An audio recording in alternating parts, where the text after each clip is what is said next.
नमस्कार दोस्तों आपने लगभग सभी देवी देवताओं के चित्र के पीछे, चाहे वह हिंदू देवी देवता हों, ईसा मसीह या माता मरियम का चित्र हो, महावीर, श्री बुद्ध या सिखों के धर्मगुरु, किसी के भी चित्र के बारे में बात करें, सभी देवी देवताओं या महापुरुषों के चित्र के पीछे सूर्य के प्रकाश जैसा एक चमकता हुआ गोला देखा होगा।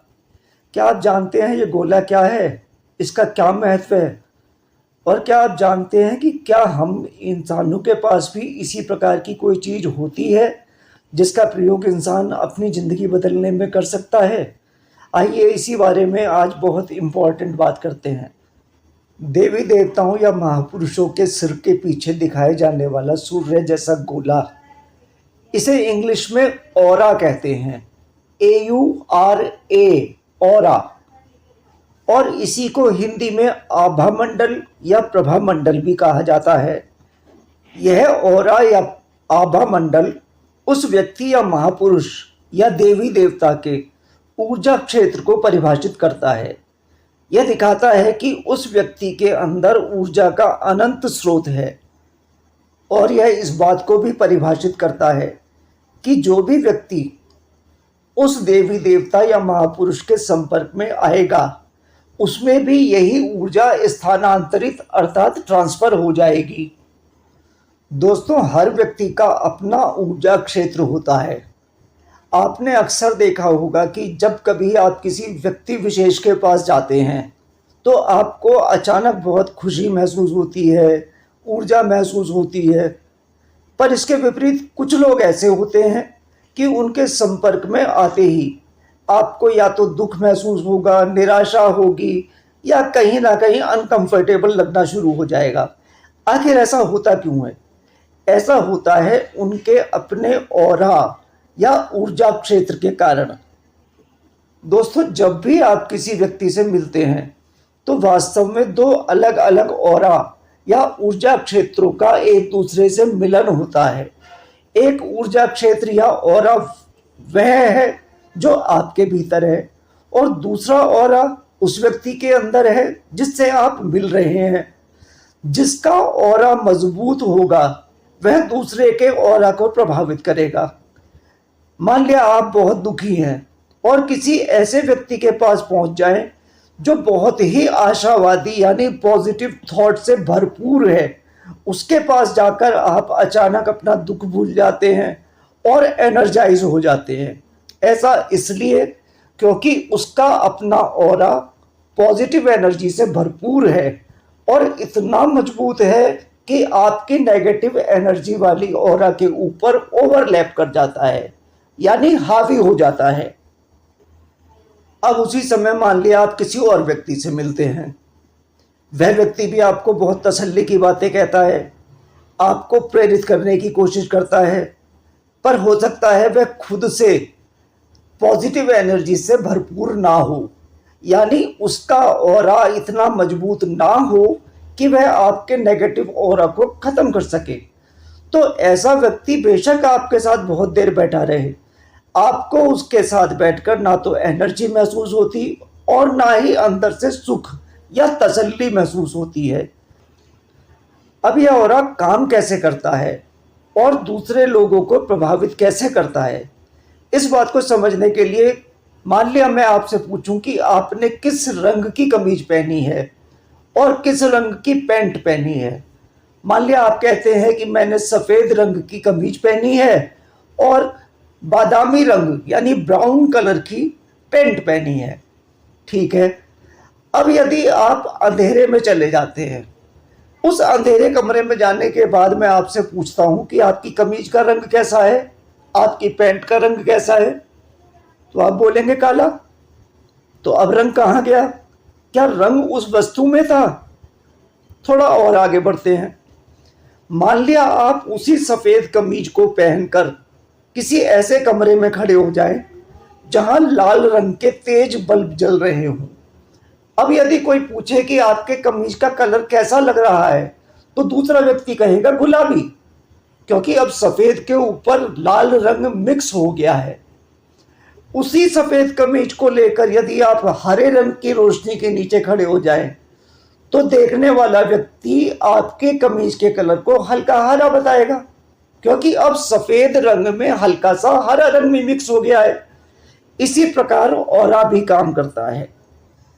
दोस्तों, आखिर कोई वस्तु हमें उस रंग की कैसे दिखती है जैसा हम उसको समझ रहे हैं, इसके पीछे भी साइंस का एक ऐसा सिद्धांत है जो स्वयं ऑरा को डिफाइन करता है।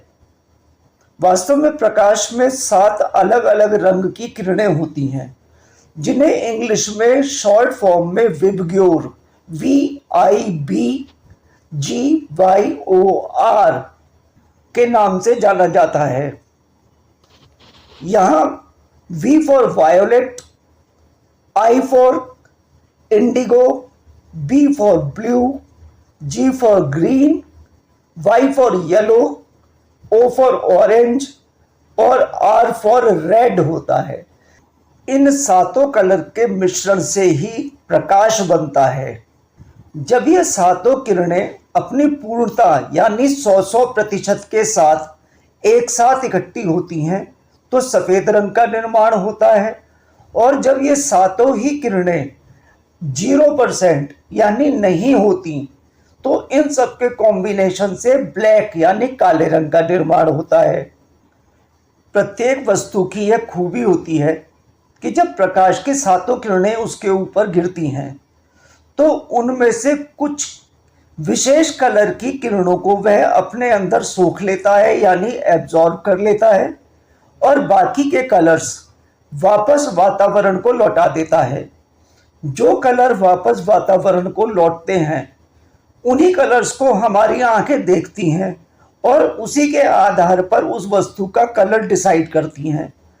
उदाहरण के तौर पर यदि कोई सफ़ेद रंग का कपड़ा जिसे हम कहते हैं, उसकी खूबी यह होती है कि जब उसके ऊपर प्रकाश की किरणें डाली जाती हैं तो वह प्रकाश के लगभग 7 ही कलर्स को समान मात्रा में वापस करता है, और जब 7 कलर एक साथ वापस होते हैं समान मात्रा में तो वह सफ़ेद कलर कहलाता है। जैसा कि हमने पहले सुना है, तो हमें वो चीज़ सफ़ेद दिखने लगती है। इसके विपरीत कुछ कपड़े या वस्तु ऐसी होती हैं जो 7 किरणों को अपने अंदर सोख लेती हैं और किसी भी कलर की किरण को वापस नहीं करती। तो जब किसी भी कलर की किरण वापस नहीं मिलती तो आंखों को उस चीज़ का रंग काला दिखने लगता है। इसी कारण गर्मियों में सफ़ेद या हल्के कलर के कपड़े पहने जाते हैं, क्योंकि ऐसे कपड़े सूर्य की अधिकतम प्रकाश को वापस कर देते हैं, और जब अधिकतम प्रकाश की किरणें वापस चली जाती हैं तो शरीर को गर्मी नहीं लगती। इसके विपरीत जाड़ों में काले या गहरे रंग के कपड़े पहने जाते हैं, क्योंकि इन गहरे या काले कलर की ये खूबी है कि वह सूर्य के प्रकाश को ज़्यादातर मात्रा में अवशोषित यानी एब्जॉर्ब कर लेता है, तो वह गर्मी हमारे शरीर तक पहुंच जाती है और इस कारण हमारे शरीर को गर्मी का एहसास होता है। अब बात करते हैं उस ऑरा की जिसका चित्रण अक्सर देवी देवताओं के चित्रों में किया जाता है।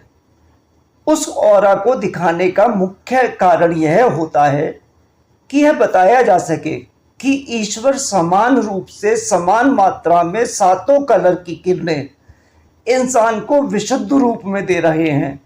ये इंसान के ऊपर है वह किस कलर को एब्जॉर्ब यानी शोषित करता है और किस कलर को वातावरण में वापस करता है। बालक जब तक माँ के गर्भ में होता है तब तक अंधकार में होता है, पर जैसे ही बालक दुनिया में प्रकट होता है ईश्वर के प्रकाश के 7 रंग उसके अंदर समाहित हो जाते हैं, और क्योंकि वे सारे ही रंग विशुद्ध रूप में होते हैं इसलिए बच्चों के साथ रहने से अलौकिक ऊर्जा और खुशी मिलती है। इसीलिए बच्चे बहुत प्यारे लगते हैं। आप ध्यान करें तो गधे या सूअर के बच्चों में भी उतनी ही सुंदरता लगती है जितनी इंसान के बच्चों में, क्योंकि उनके ऊपर भी प्रकाश की विशुद्ध किरणें उस समय तक समाहित होती हैं। उसके पश्चात जो जो बच्चा बड़ा होता है उसके ऑरा के ऊपर परिवार का ऑरा शामिल होने लगता है। और परिवार के इसी ऑरा को संस्कार कहते हैं। परिवार का ऑरा जितना विशुद्ध होगा उतना ही विशुद्ध ऑरा उस बच्चे का भी होगा। इसीलिए कहते हैं ना कि परिवार के संस्कार ही बच्चे के जीवन की नींव डालते हैं। बच्चों के ऊपर इसी संस्कार वाले ऑरा का इतना प्रभाव होता है कि जब बच्चा और बड़ा होता है तो उसे मित्रों, रिश्तेदारों और अपरिचितों सभी के ऑरा के संपर्क में आना होता है, जिसमें कुछ ऑरा नेगेटिव भी हो सकते हैं। पर यदि बच्चे के संस्कारों का ऑरा बहुत मजबूत है तो उन व्यक्तियों का नेगेटिव ऑरा उस व्यक्ति के संस्कारों के ऑरा को नहीं भेज सकता। कोई भी व्यक्ति ऐसे ही ऑरा धारण करने का अधिकारी नहीं बन जाता। अगर किसी संत या महापुरुष की बात करें तो पहले उसका ऑरा भी सामान्य मनुष्य की भांति ही होता है। सामान्य मनुष्य की भांति वह भी जीवन भर अच्छे और बुरे दोनों ही ऑराओं के प्रभाव में आता है। बहुत से लोग उसकी तारीफ करते हैं, उसके लिए अच्छा बोलते हैं, वहीं बहुत से लोग उसके लिए द्वेष, ईर्ष्या और दुर्वचन भी बोलते हैं।